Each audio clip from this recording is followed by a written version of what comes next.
ഖദരിയ തെരീക്കത്തിലുള്ള ആളാണ് വാപ്പ. എൻ്റെ ഒരു പെങ്ങള് രോഗിയായൊരു പെങ്ങളുണ്ടായിരുന്നു. ആ പെങ്ങൾക്ക് വേണ്ടി ഹോമം നടത്തിയ ആളാണ് ഇന്നത്തെ ഖലീൽ ബുഖാരിയുടെ വാപ്പ. എൻ്റെ വീട്ടിലായിരുന്നു അദ്ദേഹത്തിന് ഭക്ഷണ ചെലവ്. അവിടെ ഓതിപ്പടിക്കുന്ന കാലമാണ്. ഈ ഖലീൽ ബുഖാരിയുടെ വാപ്പ വലിയ ഇത്തരം ഇതുകൾ നടത്തുന്ന ആളായിരുന്നു. അയാളും പിന്നെ ഒരു അമുസ്ലിമായ ഒരു ഹരിജൻ പിന്നെ പറയണ്ടാമെന്നിട്ട് ആളുടെ ഇവർ രണ്ടുപേരും കൂടി ഹോമം നടത്തിയിട്ടുണ്ട് എൻ്റെ പെങ്ങൾക്ക്. ആ പെങ്ങൾ മരിച്ചുപോയി. പക്ഷെ അതിനുവേണ്ടി എൻ്റെ വാപ്പൊക്കെ അനുഭവിച്ച ത്യാഗങ്ങൾ വലുതാണ്. എൻ്റെ വീട്ടിൽ കോഴിയെ പിന്നെ തീയിട്ട് അതിലേക്ക് ഒഴിച്ചിടുന്നൊക്കെ ഇന്നും എനിക്ക് പേടിയോട് ഓർമ്മയില്ല. അത്ര യാഥാസ്ഥികത്വം. അതിന്ന് മാറിയിട്ട് പിന്നെ ഞാൻ ചുരുക്കി പറയട്ടെ, ആ കുടുംബം മുഴുവൻ, കുടുംബം എൻ്റെ ഉമ്മയും എൻ്റെ ഉപ്പിയും ഒക്കെ തൗഹീദിലേക്ക് പൂർണ്ണമായി എന്നെ ബഹിഷ്കരിച്ചു. ഞാൻ പുളിക്ക് പോയി ചേർന്നു. അതിൻ്റെ നമുക്ക് പോയാൽ നന്നാവും. 4 ദിവസത്തെ ക്ലാസ് കഴിഞ്ഞ് ആ ക്ലാസ് കഴിഞ്ഞ് പൂർണ്ണമായി എനിക്ക് മാറ്റമുണ്ട്. ആ മാറ്റം ഉൾക്കൊണ്ട് ഇനി ഇവിടെ പഠിക്കുന്നില്ലെന്നും പുളിക്കൽ പോയി ചേരണമെന്നും എനിക്ക് തോന്നുന്നു. പുസ്തകന്മാര് വിരോധമൊന്നും പറഞ്ഞില്ല? അല്ല, അവരോട് പറഞ്ഞില്ല, അവരോട് പറഞ്ഞിട്ടില്ല. ബാപ്പയാണെങ്കിൽ EK അബൂബക്കർ മുസ്ലിയാർ അന്ന് ഇവിടുന്ന് മാറിയിട്ട് കരുന്തിരുത്തി മുദരീസായിട്ട് പോയി ചേർന്നാണ്. അപ്പൊ കരുന്തിരുത്തി ദർസിൽ എൻ്റെ പേര് രജിസ്റ്റർ ചെയ്ത് ബാപ്പ കാത്ത് നിൽക്കുകയാണ്. ഞാൻ അന്നേരം പുളിക്കൽ പോയിട്ട് അവിടെ ചേരാൻ വേണ്ടി നിൽക്കുക. അപ്പം വീട്ടിൽ നിന്ന് ബഹിഷ്കരിച്ചത് കൊണ്ട് സാമ്പത്തികമായ വിഷമങ്ങളുണ്ട്. അപ്പൊ പുളിക്കലിനെ പറ്റി ആരാണ് പറഞ്ഞിരുന്നത്? ഞാനൊരു സ്ഥാപനം ഉണ്ട്. അത് പിന്നെ നേരത്തെ പുലാമന്തോളിൽ നിന്ന് ഞാൻ പഠിക്കുന്ന കാലത്ത് അതിലെ ഒരു ഇന്ത്യൻ ബസ് ഉണ്ട്. അന്ന് 2 ബസ്സുകൾ, ശ്രീനാരായണ ബസ്സും ഇന്ത്യൻ ബസ്സും ഒക്കെ ശരിക്കും നമ്മളെ മനസ്സിലുള്ള പിന്നെ ആ കാലഘട്ടം അല്ല. അത് പട്ടാമ്പിയിൽ നിന്ന് കോഴിക്കോട്ടേക്കുള്ള റൂട്ട്. അത് പുലാമന്തോൾ പെരിന്തൽമണ്ണ വഴിക്ക് പുളിക്കൽ വഴിക്കാണ് ആ റൂട്ട്. ആ റൂട്ടിൽ വരുമ്പോൾ എൻ്റെ ഉസ്താദ് നിസാമി പറയും, മൂപ്പര ഉള്ളിൻ്റെ ഉള്ളിൽ നമ്മളെ സപ്പോർട്ടറാണ്. അപ്പം പറയും പുളിക്കൽ കോളേജാണ് കാണുന്നത്. അന്ന് കല്ലൊന്നും തേക്കാത്ത, കുമ്മായം തേക്കാത്ത പടവുകൾ, പഴയ കല്ലുകൾ മാത്രം വെച്ചിട്ടുള്ള ഒരു മദ്രസ ബിൽഡിംഗ് പോലത്തെ ഒരു ബിൽഡിങ്ങാണ് മദീനത്തുള്ളൂ. അപ്പം അതാണ് പുളിക്കൽ കോളേജ് എന്നുള്ളത്.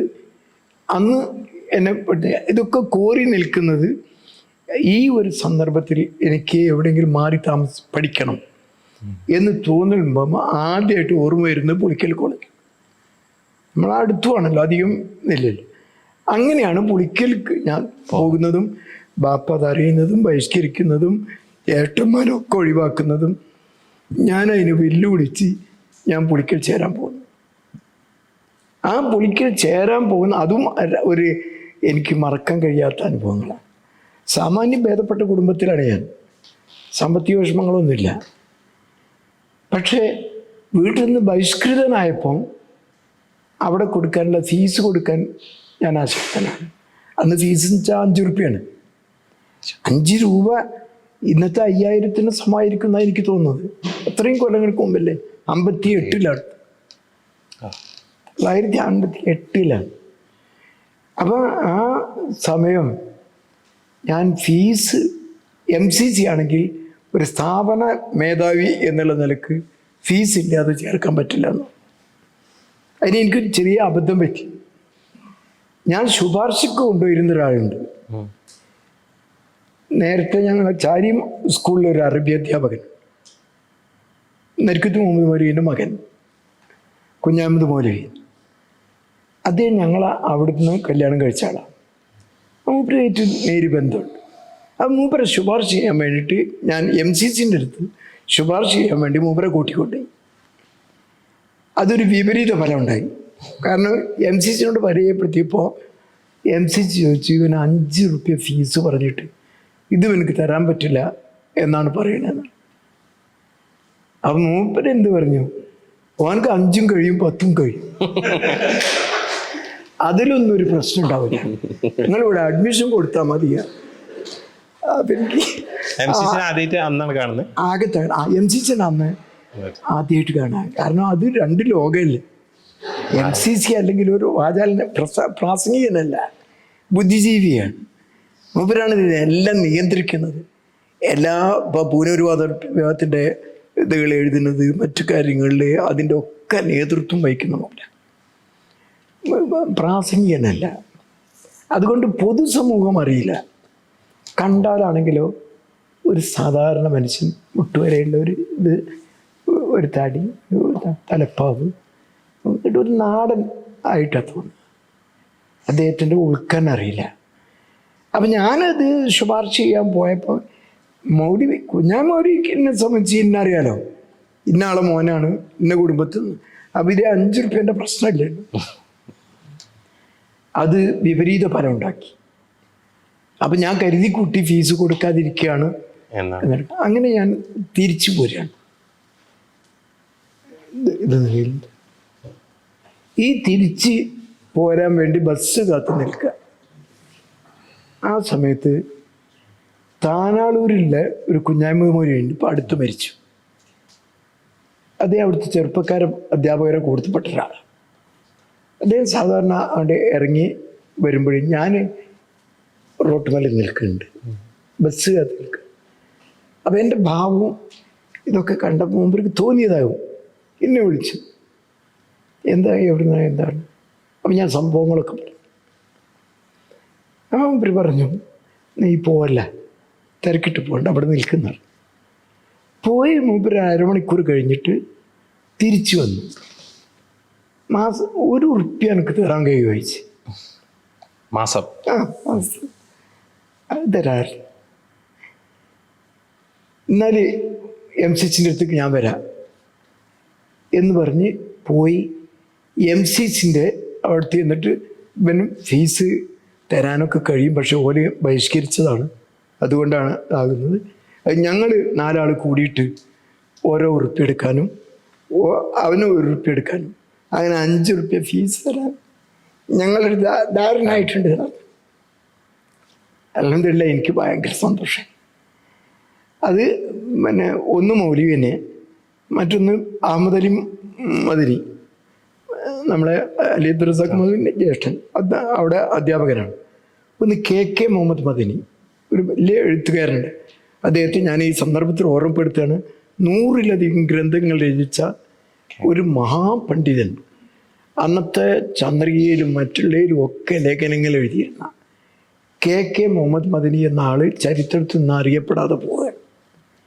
അദ്ദേഹത്തിൻ്റെ ബൃഹത്തായ ഗ്രന്ഥങ്ങൾ ആരും ശ്രദ്ധിക്കാതെ പോവുകയാണ്. അപ്പം അദ്ദേഹമാണ് പിന്നെ എൻ്റെ മുൻഗാമി കടലുണ്ടിയിൽ നിന്ന്. KK മുഹമ്മദ് മദനി എന്ന് പറയുന്ന അറിയപ്പെടുന്ന എഴുത്തുകാരൻ, ഗ്രന്ഥകർത്താവുമാണ്. അപ്പോൾ അദ്ദേഹത്തിൻ്റെയും കൂടി സ്വാധീനമാണ് ഇവർ ഈ 4 ആൾ ഇത് ഒരുമിച്ചെടുക്കാൻ. ആ ഫീസോട് കൂടെയാണ് ഞാൻ പുളിക്കൽ ചേരുന്നത്. 2 മാസം വീടുമായി പൂർണ്ണമായി ബഹിഷ്കരിച്ച് നിസ്സഹകരിച്ചു. പക്ഷെ എല്ലാവർക്കും ബഹിഷ്കരിക്കാൻ കഴിയുമെങ്കിലും ഉമ്മക്ക് ബഹിഷ്കരിക്കാൻ കഴിയില്ലല്ലോ. ഇല്ല. അതിൻ്റെ സ്വാധീനം ഇവരൊരു റീതിങ്കിങ്ങിന് കുടുംബത്തിൽ ഒരു ചർച്ചയിൽ വന്നു. അന്നെൻ്റെ ജ്യേഷ്ഠനും നാട്ടിലില്ല, കൽക്കത്തയിൽ ജോലിയില്ല. ഏതായിരുന്നാലും അവരുടെ കൂട്ടായ ചിന്തയുടെ ഫലം 3 മാസം മറ്റോ ആണ് ഈ കാലം ഫീസ് കൊടുത്ത് മറ്റുള്ളവരുടെ ഫീസോട് കൂടെ ഞാൻ. പിന്നെ ജേട്ടൻ ഫീസ് കൊടുക്കാൻ ജേട്ടൻ തന്നെ പറഞ്ഞു വീട്ടിലേക്ക് തിരിച്ച്. അങ്ങനെ അത് ഒരധ്യായം അവസാനിക്കുകയാണ്. അങ്ങനെ വീടുമായിട്ടുള്ള ബന്ധങ്ങളൊക്കെ ഉണ്ടായി. ആദർശപരമായിട്ട് വീട്ടുകാർക്ക് ഇല്ല, സഹകരണം തന്നെയാണ് അതിലില്ല. പക്ഷെ ഞാൻ എന്ത് ചെയ്യും, ഞാൻ വ്യാഴാഴ്ച വന്നാൽ, വെള്ളിയാഴ്ചകളിൽ ഒഴിവോടെ, വ്യാഴാഴ്ച ഉച്ചയ്ക്ക് ശേഷം ഒഴിവാണ്. വന്നാൽ കടലുണ്ടി അങ്ങാടി ഒരു പ്രത്യേക സ്ഥലമാണ്. കടലുണ്ടി അങ്ങാടി ഇപ്പോഴും നിങ്ങൾ പോയി നോക്കിയാൽ നശിച്ചുകൊണ്ടിരിക്കുകയാണ്. ഈ റെയിൽവേ ഗേറ്റിൻ്റെ അവിടെ മാത്രം പിന്നെ ഒരങ്ങാടി ഉണ്ടാവും.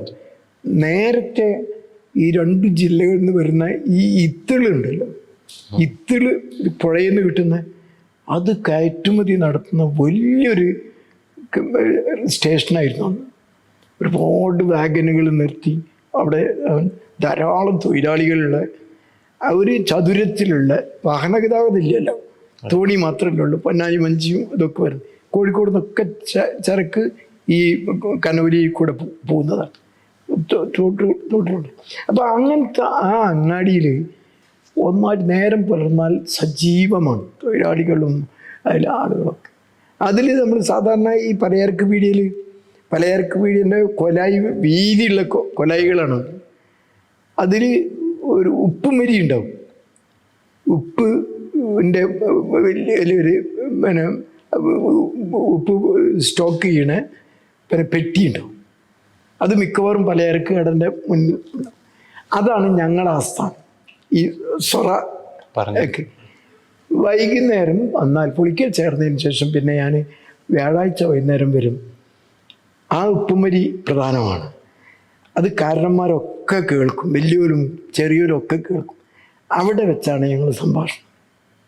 പിന്നെ പ്ലാറ്റ്ഫോമിൽ ഒരു പരന്ന ദൈവത്താണ് പിന്നെ അവിടെ നടത്തിയത്. ഒരൊറ്റ മനുഷ്യനില്ലാതിരുന്ന ആ നാട് ഞാൻ അഭിമാനത്തോടെ പറഞ്ഞു. അതൊന്നും മറച്ചു വെക്കേണ്ട കാര്യമില്ല, എൻ്റെ അഭിമാനമാണ് ഞാൻ പറഞ്ഞത്. വീട്ടിൽ നടക്കം ബഹിഷ്കരിച്ച ചരിത്രം ഒരു ഭാഗത്ത്, പുളിക്കൽ പോയി ചേരുന്നത്, തിരിച്ചു വരുന്നു, ഒരൊറ്റ കുട്ടി അവിടെ ഇല്ല. നബാത്തിയ കുത്തുബൻ്റെ കാലഘട്ടം, കാലിയും മൊയ്ലിയന്മാരും പൂജിക്കപ്പെടുന്നൊരു കാലഘട്ടം, തികച്ചും ഒരു യാഥാസ്ഥിക കുടുംബം, തെരീക്കത്തിൻ്റെ കുടുംബം. ആ കുടുംബത്തിൽ ഞാൻ ഇപ്പോഴും ചില ഉപദേശങ്ങളിൽ നമ്മൾ കുട്ടികൾ മാത്രമുള്ളടത്ത് ഞാൻ പറയും, നമ്മളിവിടെ ജീവിച്ചിരുന്നു എന്നുള്ളതിന് അടയാളങ്ങൾ ഉണ്ടാക്കണം. അത് തുടങ്ങേണ്ടത് വ്യക്തിയിൽ നിന്നാണ്, അവനാലിൽ നിന്നാണ്. തൊട്ടടുത്ത് കുടുംബത്തിൽ അന്തിർ അശർത്തക ലക്രബി, അവിടെ നിന്നാണ് തുടങ്ങേണ്ടത്. എന്നിട്ട് പരിസരത്തേക്ക് കിടക്കണം. നാട്ടിലൊന്നുമല്ലാത്ത ചില ദായിമാരുണ്ട്, ഒന്നും ചെയ്യില്ല, കുടുംബത്തിനും ചെയ്യില്ല. ഭാര്യനടക്കം ആദർശമാറ്റത്തിന് ഒരു സ്വാധീനം അയാൾ ചെലുത്തില്ല. അങ്ങനെയുള്ള ആളുകൾ ഒരിക്കലും ഒരു നല്ല മാതൃകയല്ല.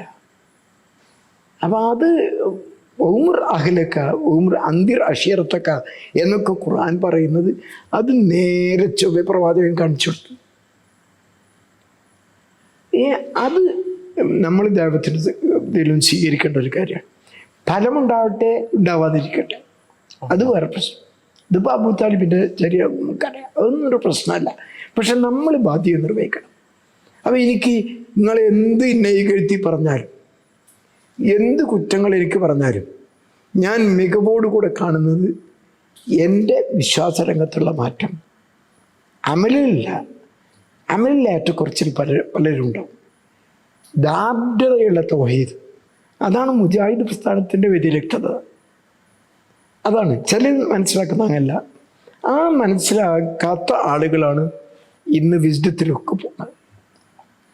ബാഹ്യമായ പ്രകടനം, അതാണ് ദീനെന്ന് തെറ്റിദ്ധരിച്ച ആളുകൾ.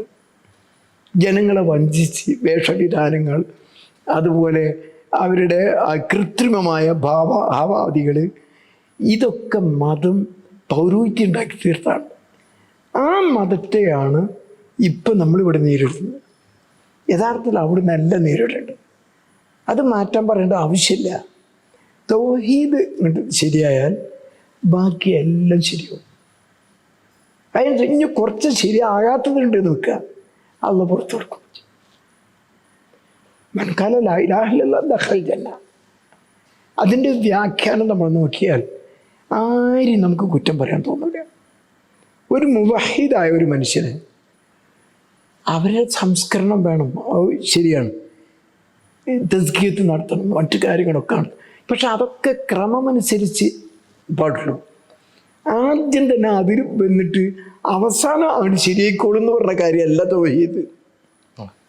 ബാക്കിയെല്ലാം ശരിയായിക്കോളും എന്ന് നമുക്ക് പറയാം, തൗഹീദാണ്. അതുകൊണ്ട് നമ്മുടെ ദൈവത്തിൽ, നമ്മുടെ ചലനങ്ങളിലൊക്കെ അതിനു മുൻതൂക്കം കൊടുക്കണം. പക്ഷെ അത് വെറുപ്പിച്ചിട്ടല്ല. ആദ്യം തന്നെ എൻ്റെ പ്രബോധിത സമൂഹത്തെ പ്രകോപിപ്പിച്ചിട്ട് ഓലൊക്കെ എഴുതി തള്ളി നരകത്തിൻ്റെ ആളുകളാക്കിയിട്ട് പിന്നെ യായോലതിനാമനെന്ന് പറയരുത്. ഖുർആൻ പഠിപ്പിക്കണമെങ്കിൽ ഖുർആൻ അസാജ 40 കൊല്ലത്തെ നബിയുടെ ജീവിതം അത് അള്ളാഹ് ഒരുക്കായിരുന്നു നബിയെ. ആ ഒരിക്കലിൽ അറിയപ്പെട്ട വ്യക്തിയായി പിന്നെ നുബുവത്ത് കിട്ടുന്നതിന് മുമ്പ് തന്നെ പ്രവാചകൻ ആദരണീയനാണ്, അനുകരണീയനാണ്, മാതൃകാ പ്രശ്നം അല്ലമീനാണ്. ഇത് നമുക്ക് ഈ സമൂഹത്തിൻ്റെ പ്രബോധനത്തിലും നമ്മൾ സ്വീകരിക്കേണ്ടതാണ്. ഇപ്പം നമുക്കുള്ള പ്രശ്നം എന്താ അറിയോ?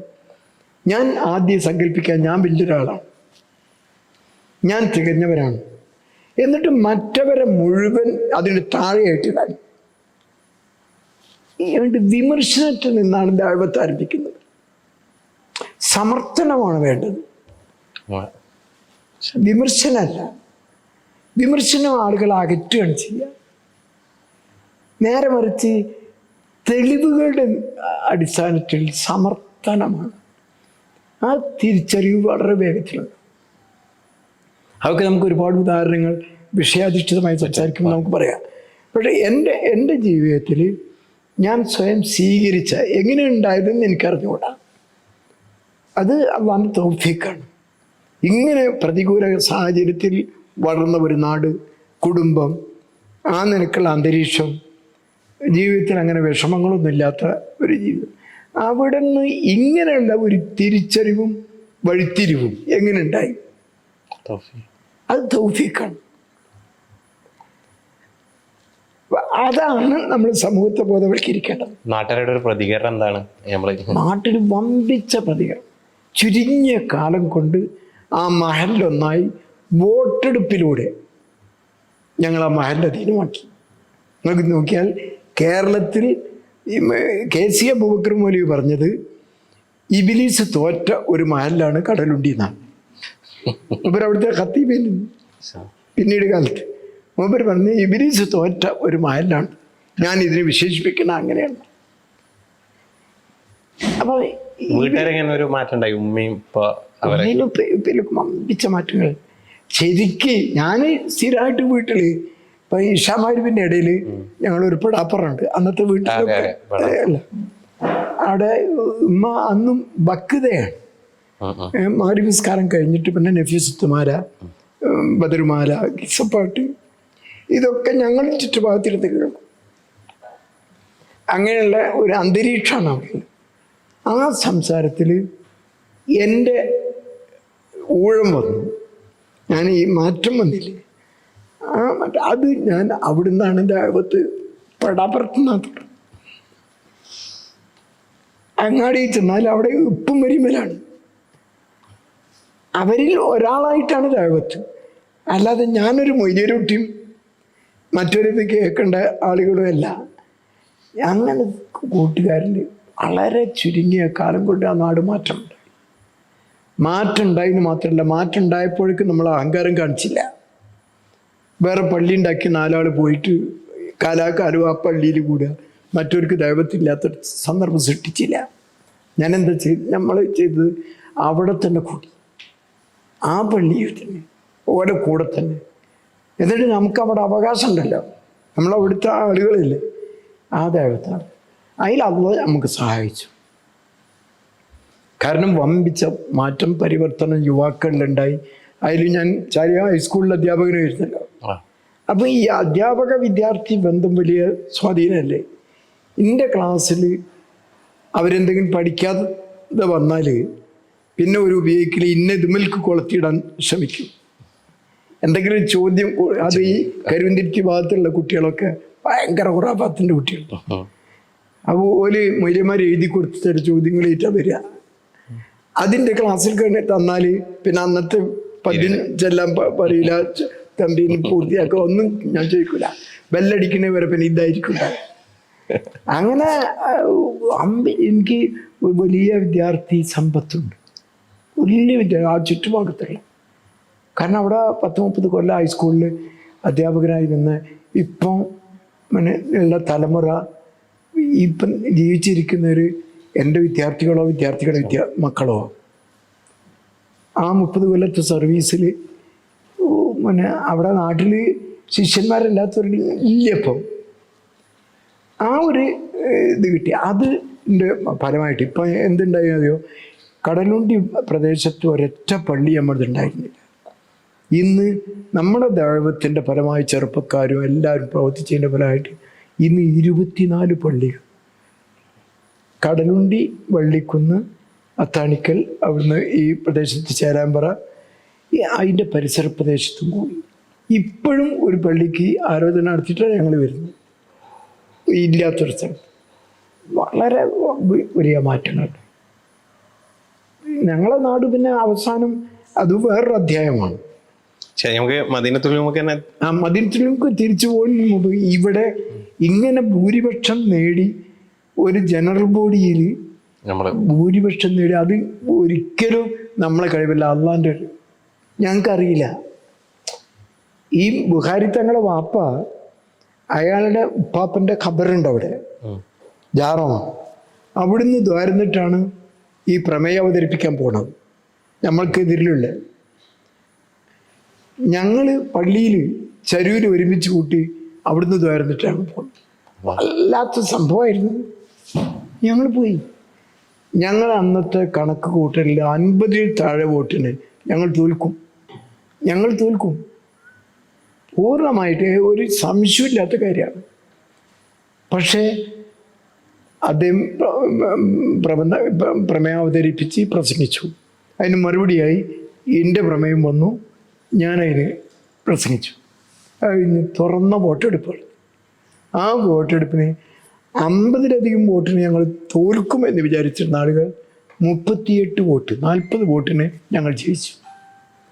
അപ്പം നോക്കുമ്പോൾ എന്താ ഉണ്ടായത്, നമ്മളെ വാപ്പാരൊക്കെ പ്രായം ചെന്ന ആളുകളൊക്കെ അന്ന് വിലയിരുത്തിയത് പള്ളിയായി ബന്ധപ്പെട്ട നിസ്കരിക്കണ നല്ല ആളുകളുള്ളത് ഒക്കെ നമ്മളെ കൂട്ടത്തില്ല. മറ്റതൊക്കെ ഒരു ചിട്ടയില്ലാത്ത ഷീട്ട് കളിച്ച് നടക്കുന്ന നാടന്മാർ, നിസ്കാരത്തിനുണ്ടാവില്ല, ഒന്നും ഉണ്ടാവില്ല. അവരൊരു വിലയിരുത്തിട്ട് എൻ്റെ ബാപ്പയടക്കം നമുക്ക് അനുകൂലമായിട്ട് കിട്ടി.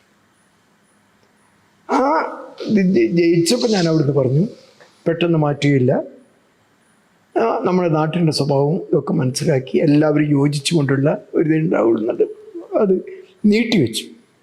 പിന്നീട് നടപ്പിൽ വരുത്തുന്നത് വേറൊരു അധ്യായമാണ്.